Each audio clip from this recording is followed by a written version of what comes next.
নমস্কার বন্ধুরা, আশা করি সবাই ভালো আছেন। আমি অনেক ভালো আছি। আর আজ সকালে অনেক একটা ভালো অনুভূতি আপনাদের সাথে শেয়ার করতে চলেছি।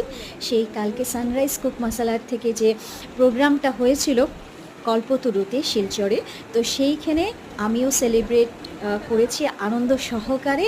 আর 600 কতজনের মধ্যে 50 জনকে শর্ট লিস্টেড করেছে, আর সেখানের মধ্যে 3 জনকেই দেওয়া হয়েছে উইনার হিসাবে। সেই মধ্যে আমি থার্ড উইনার হয়েছি।